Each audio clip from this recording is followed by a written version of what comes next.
bit of music, and we have been running this Which Religion is Funniest competition, right? And lots of people online came from all over the country and all over the world, in fact, to do religious jokes and ethnic jokes. And we've got the two winners here tonight, because we had joint winners. And I'm going to introduce the first one to you now. So please, put your hands together for Nabil Abdul Rashid, ladies and gentlemen.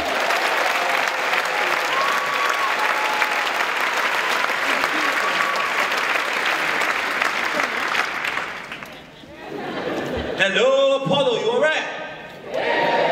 Hello people, first of all let me introduce myself. My name is Nabil Abdul Rashid, right? Now I get a lot of stick for my name being too long. Nabil Abdul Rashid, I can't say that. Oh, Nabil Abdul Rashid is too long. People need to understand. I think my parents were angry when they named me, or they were having a freestyle battle, because Nabil Abdul Rashid is the short version of my name. My parents saw it fit to name me Muhammad Nasir Nabil Abdul Rashid ibn Sulaiman Beniche. Yeah, Muhammad Nasir Nabil Abdul Rashid ibn Sulaiman Beniche, and from my name you can tell where I'm from. South London. Actually, that's a lie. I was born in North London, but my parents had me move back to Nigeria to learn how to speak English. Now, as a lot of you can tell, I'm a Nigerian Muslim. Yeah, you know, I get a lot of Islamophobia like, oh, you dirty, stinking Nigerian Muslim. You probably have something explosive in your underwear. Well, they say once you go black, there's no coming back. But once you try Nigeria, no one can meet the criteria. That's all I'm saying. Now, I've been living in this country for like, what, 3-4 years, so that would make me what most of you call a freshie. And I'm getting used to British culture, and I found that in British culture you have a lot of complaining. People like to complain. Like, everybody has this one person at work. This one person, we have way too many reoffenders in this country. Yeah. We must do something about the reoffenders. Yeah. Why do we have so many reoffenders? We've done nothing. We're fresh out of ideas.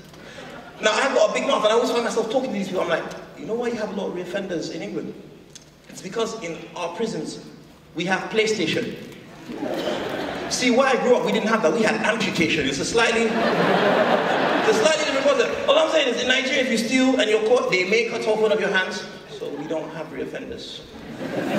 We have lots of left-handers, but very few reoffenders. And if you're going to steal a phone, make sure it has hands-free, because that may come in handy. And people always complain about how hard it is to be what they are. Like, oh, it's so hard to be black. Oh, it's so hard to be white. Oh, it's so hard to be Asian. Oh, it's so hard to be racist.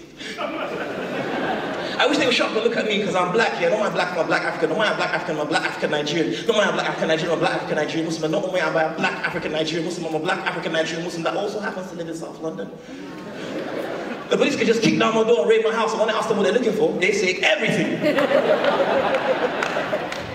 But it could be worse than being a Nigerian Muslim. I could have been a Nigerian Jew. Now, that would be tough. Being a Nigerian Jew would be like being a bald-headed Rasta. Or a dark-skinned albino. Being a Nigerian Jew would be hard because you'd have the best job in the world, the best credit rating, and your parents would even own the bank. But they still wouldn't give you a loan. Now, some people say that that joke is anti-Semitic and I'm calling Jews stingy, and others say that that joke is just protesting the injustices that Nigerians suffer in banks. You decide. But before I go, I must say one thing. As a Nigerian, I identify a lot with Jews, because as a Nigerian, whenever I walk into a bank, I feel the same way a Jew does whenever he walks into a church. Guilty. For shit I didn't do. My name is Nabil Rashid. Thank you and good night.